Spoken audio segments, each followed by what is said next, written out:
Hi everybody, welcome to the Biophilic Alternative. My name is Majabella and I'm your Sunday host. I'm off camera today because my subject matter is going to be about the empath, and since I have to read some of the material, I thought it might be just a little nicer if y'all were more focused. This is one of my altar spaces. Instead of watching me just read from a paper. There are said to be 6 main psychic gifts: clairvoyance, to see; clairaudience, to hear; clairalliance, to smell; clairgustance, to taste; clairsentient, to feel; and claircognizant, to know. I believe there's really only 5 for the 5 senses, not because I do not believe that there are people that are gifted with the knowing or ESP or claircognizant, but because this trait belongs to the clairsentient category actually, because the empath is in that category and is a natural claircognizant person. The empath. We hear the word thrown around a lot, and yet only 2 to 4% of the population is truly thought to be an empath.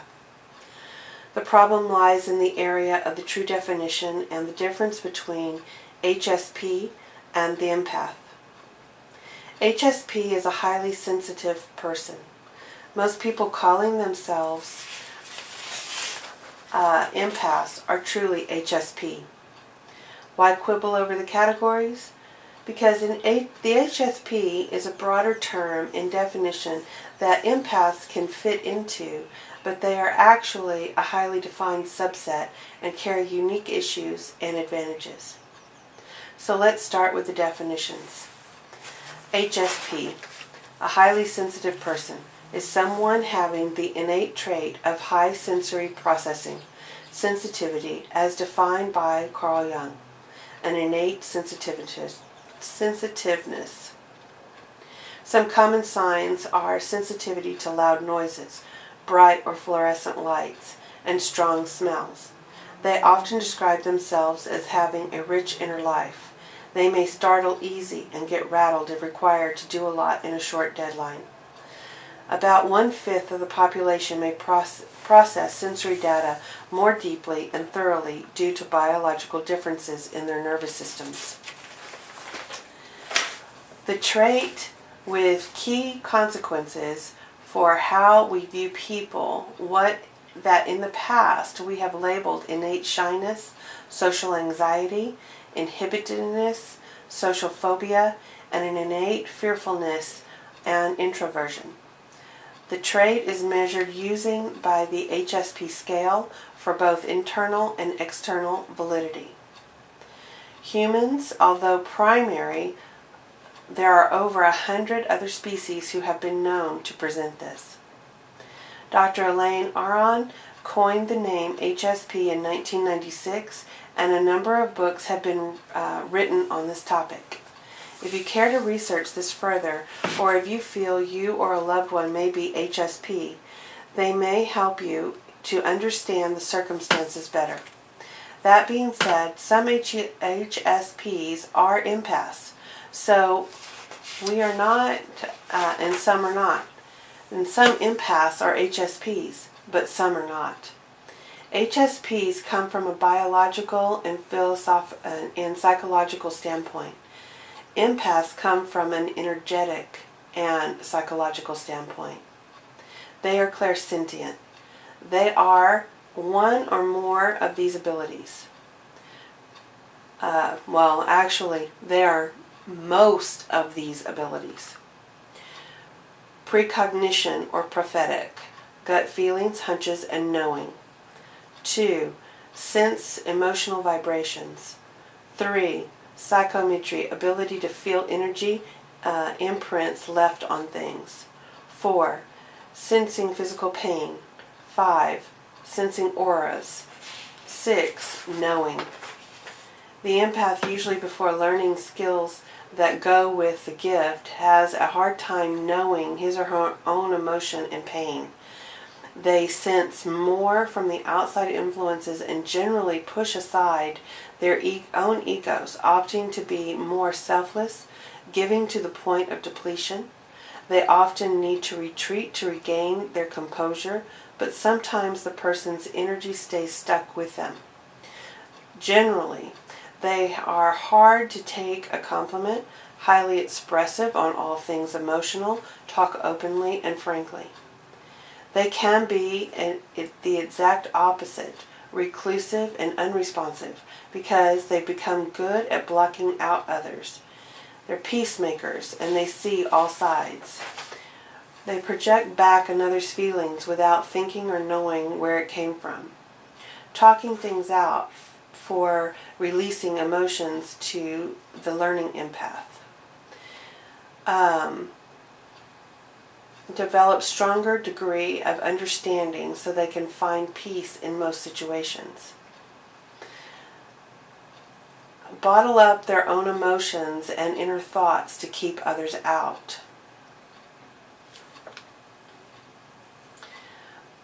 Withholding emotion may be a result of a traumatic experience, they may also, because of these two things, develop an illness. They're sensitive to TV, movies, videos, radio, and newspaper. Violence or emotional dramas take them to tears and physically ill. They may quit watching TV, news, and newspapers altogether. They try to comprehend the cruelty and lack of compassion, close-mindedness, but they cannot understand this. Working with people, animals, or nature, they're often skilled healers, but may not be able to continue even if they have gone through and gotten their degrees. They may not be able to continue because they take on so much of the negative things due to the illnesses that they're trying to treat. They're excellent storytellers due to the endless imagination, inquisitive mind, and ever-expanding knowledge. They're old romantics and very gentle. Ancestral knowledge, keepers of the information from families and the stories that are brought down from all your past relatives. They generally are the keepers of that.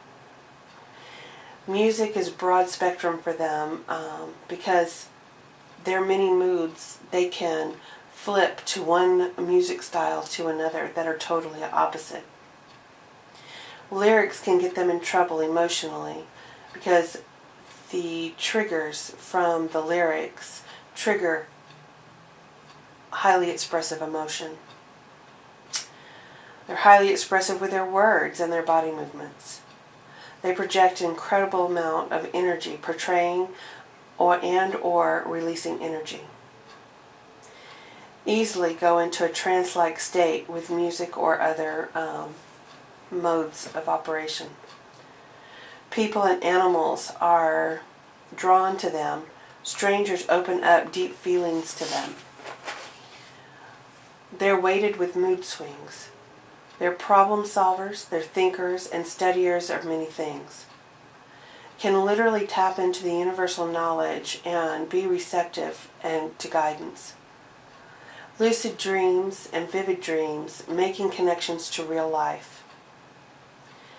Daydreamers, difficulty keeping focused on the mundane. If life is not stimulating, they're off, their mind goes. Empaths frequently experience déjà vu and synchronicities.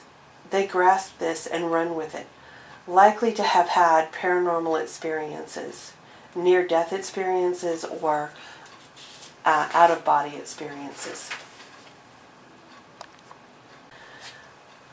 If you're born an empath, and basically clairsentient people are born that way,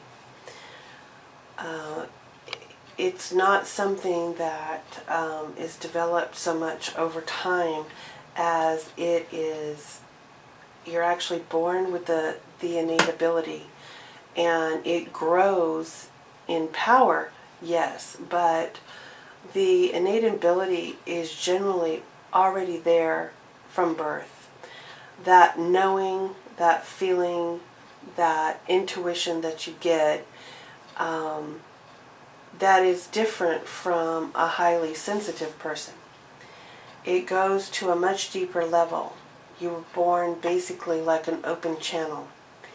And empaths need certain training because of that, so that it doesn't affect them negatively until they understand what's really happening to them. Because empaths are born this way, they have no idea that the rest of the world, basically, besides empaths, receive information differently. It doesn't occur to the small child that they are seeing things that others are not seeing. So they often are confused. They often get disheartened. They have low self-esteem issues. When they express opinions coming from what they instinctively know, oftentimes they are chided or made fun of, or just not well received in what their premonitions or their knowing was, because the people around them are not understanding that they have a unique ability. It takes a while for the person to understand that their abilities are different as they grow. They often are receivers from the other side, so a lot of times that's the saving grace for them, because a guide will come through and help them not get so lost and mired down. But still, the training to control an empath's abilities, to put up boundaries and blocks, which are perfectly acceptable to do, are not something that the child empath knows. When you are learning just how far your abilities are going, not only are you learning those, but the abilities are also growing with every experience that you take in. It is another connection to your own ability and your own knowing. So you're constantly growing in your powers, but yet oftentimes don't realize that the shielding and the boundaries are the things that you need to learn. This leads to a lot of low self-esteem issues. It deals with a lot of emotional issues, and it does tend to, they go in spurts of being in deep thought and being very reclusive, being lost in their own daydreams. But that's what the outside world sees them doing, but on the inside, they are taking in and processing things and making their connections. The empath needs that downtime, those daydreams, those times. Those are not just the average, I'm a daydreamer. They are literally a processing session, so that they can assimilate and correlate what they're dealing with. It's part of their growth cycle. An empath sees the world differently than most people, but it takes the empath a long time to figure out that they see the world differently and perceive it differently than someone else. Energy is real and perceivable with the physical senses. Emotions and physical sensation are energies that can move from one person to another. Energy can be thrown at people, stick to you, and blend with other people, and be given away. These are some of the differences that a empath, even as a small child, starts to understand.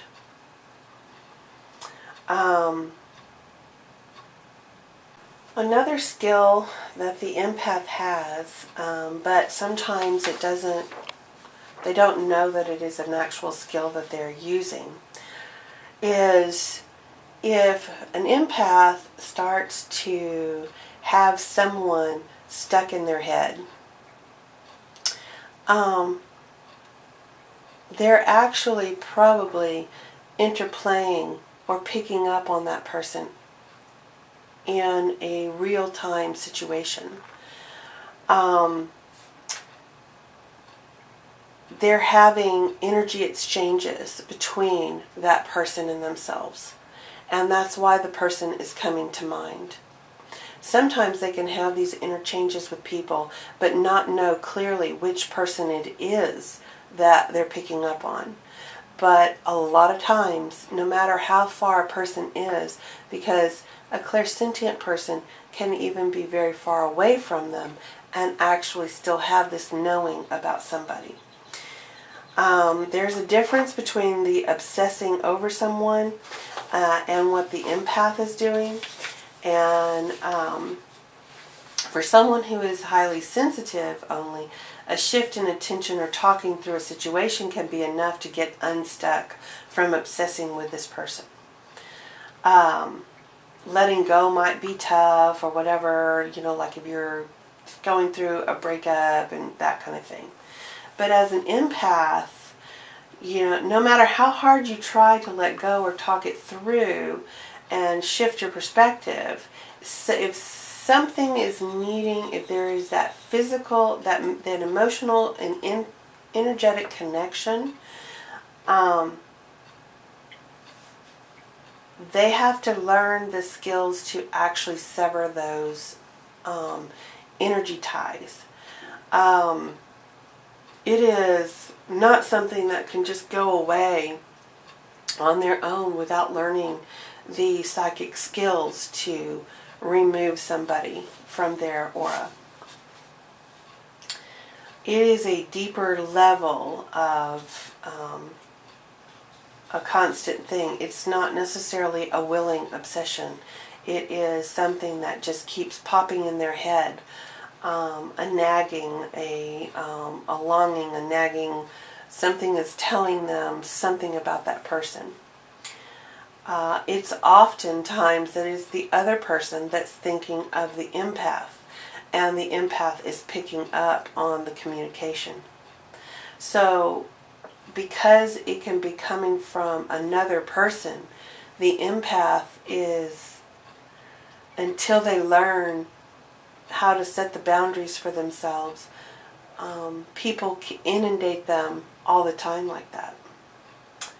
Another main issue of an empath is that because their ego gets very pushed to the side, they often have a hard time with direction in their life. They have a hard time knowing what they need, what they want, and what they desire. They are often so selfless that it takes them to the brink of destruction at times. That's why an empath, until they're fully trained, needs their alone time and needs their downtime. The problem is, until they work on the skill sets that they need, people can reach them even when they're isolated and trying to get that alone time. So this becomes an issue.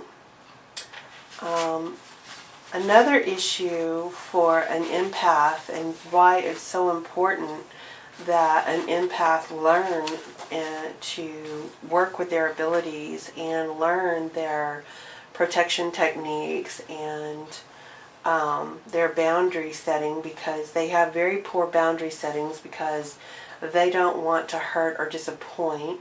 They also come from a standpoint that it is their responsibility to take on the world to protect this person.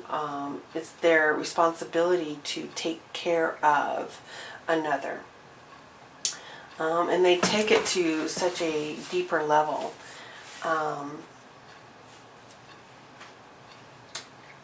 The empath is frequently a target for energy vampires. And this also becomes an issue because the energy vampire is generally a person who is needy. And maybe it's because they lack so much energy themselves, that they have an energy drain themselves, that they are trying to soak up and absorb another's energy. So these energy vampires, or these personality types that are extremely needy, clingy, realize quickly that they feel better in the presence of an empath. And because they feel better in the presence of an empath, they frequently go to great lengths to drain the empath of all of their natural energy as well. It's usually not necessary. It's not necessarily intentional on the part of those people, but any person who feels better around someone is going to seek to be around them. But the empath needs to understand to control that energy exchange. It is the empath's responsibility to do that, because these people will not know when to stop. Like a vampire, they will drain every drop of energy from you. Instead of blood, it is energy.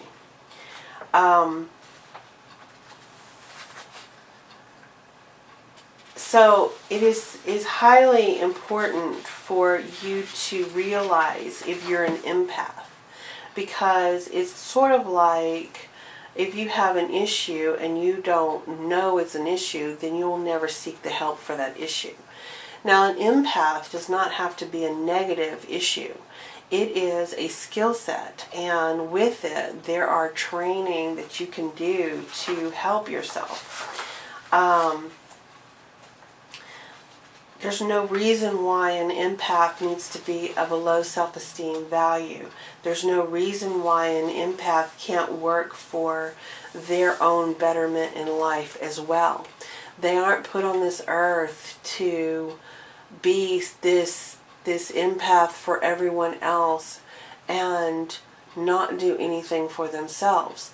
This is all a part of self-growth, and it is the flip side of the narcissist. Now, narcissists are a plaguing problem for the empath, because that is why empaths tend to find a lot of love affairs or close friends or such in their life. They're drawn to the empath, the narcissist is. The narcissist has a very unique ability to manipulate the empath to a great degree. They are the total opposites on the spectrum, and opposites attract. But they're opposites on the same stick. So the empath's at one end and the narcissist is at another. A narcissist will always be drawn to an empath, and an empath will always make an excuse because they understand the reason why the narcissist is being so egotistical.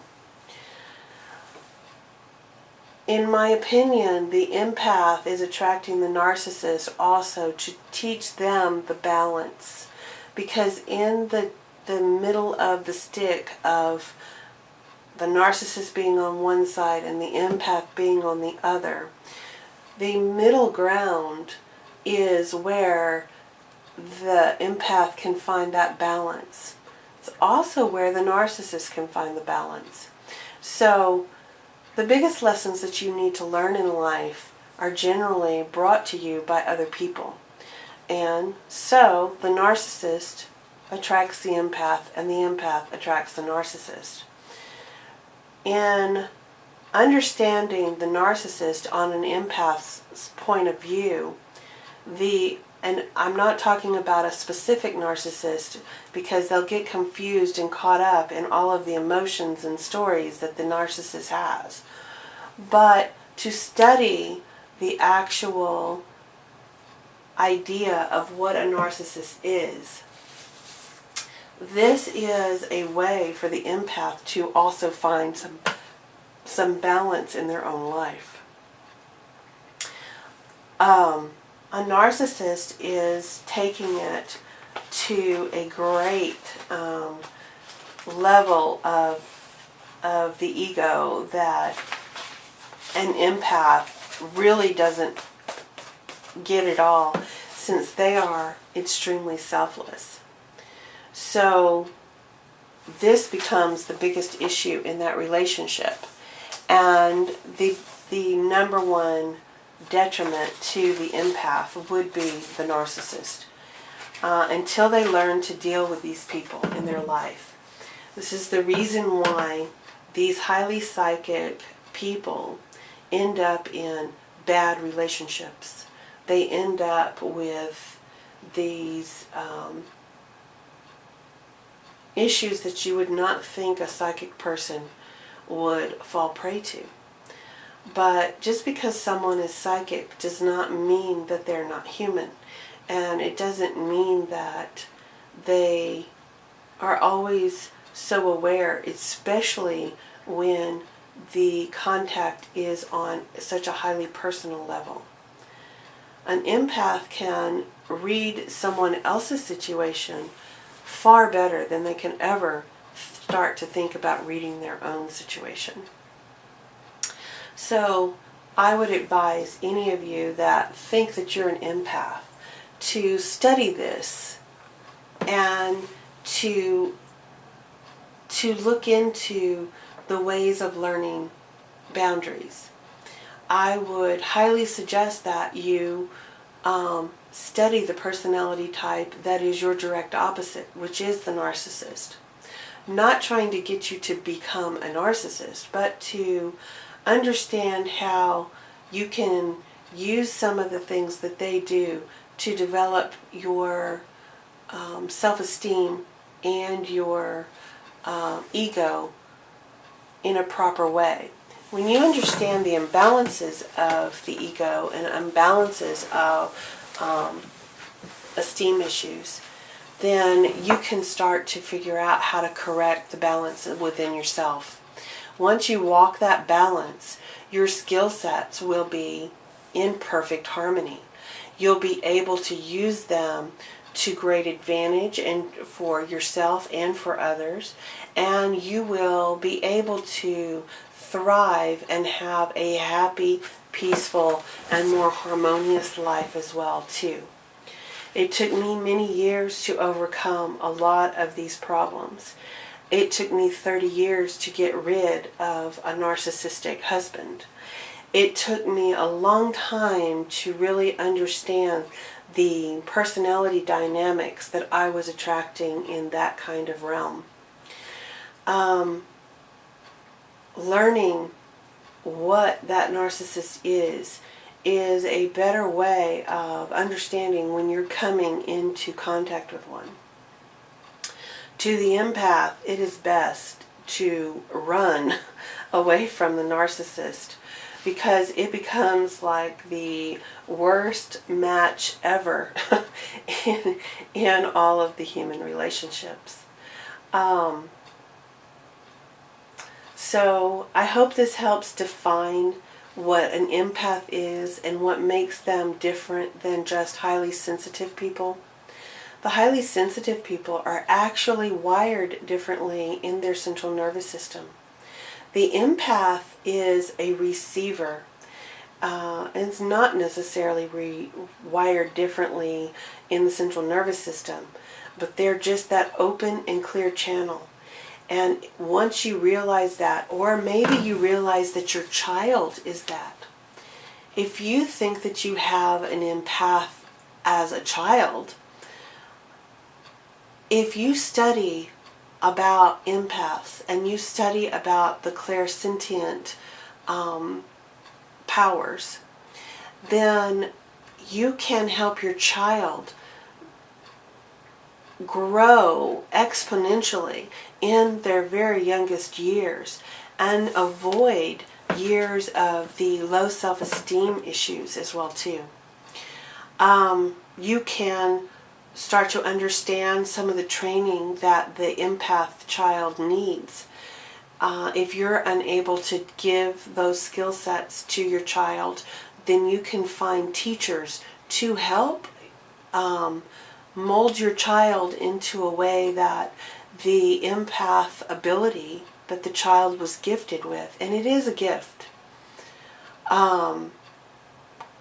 can be used more effectively and to less detriment to the child's developmental stages in life. Now, there is a certain degree that an empath has to go through, just because that's one of the ways they learn their gift. That's one of the ways they learn to maneuver and to understand human emotion and the things that they're picking up and how it's all connected. You don't want to shelter the empath too much or the growth will be stifled. However, there is a balance, and you can help give that child more balance more quickly in life. And I think it would have come in handy with me if I'd had that kind of guidance and direction. I am fortunate that I had my guide that I talked to, and I am fortunate that my mother did not chastise me or try to stop the communication. She knew that it was more than an imaginary friend, because each one of her children did it, and they did it in different ways. She knew that it was a different kind of connection. She learned because of my sister who talked with dead people a lot. My sister, she thought at first, had imaginary friends. So being that I was the second born, not the firstborn, also helped me in that regard too, with my mother and her understanding of what was going on. I am thankful that I had the parents that I had. And it didn't protect me from everything, and I still went through a 30-year bad relationship with a narcissist. I have attracted a couple other narcissists in my life as well, but now I can recognize a narcissist, and I am strong, and I can put them in their place, and my boundaries are quick, and I have learned to use the power of the sword, the element of air, to cut ties very quickly and to sever energetic bonding that people are trying to do with me. I accept what I wish to accept now, and I can be choosy about it, and that has helped me grow in leaps and bounds by finding those boundaries. So I hope this helps some people out there. I hope some of the new empaths, people that are young to the craft, maybe run across this video, that this might help them just live a little bit easier and happier life. And y'all have a wonderful day and a blessed weekend, and I hope everybody had a beautiful Ostara. Thank you. Blessed be.